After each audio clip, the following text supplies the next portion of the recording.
Hello friends, in this quick tutorial I'm going to show you how to pin someone on Snapchat. But before getting started this video, make sure to subscribe. How to unmute it. So first of all, open your Snapchat application, then open chat.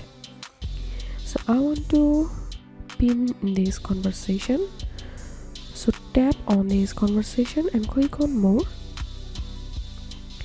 and here you can see the option pin shortcut to home screen. So we have to click on this pin shortcut to home screen, add, and then I'm going to mine.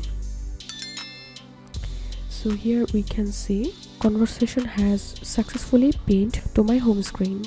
If you have any questions, feel free to post in description. If you think to see more WordPress videos, please check the links in descriptions. If this video helped you, give a thumbs up and please consider subscribe. How to unmute it. Thank you for watching.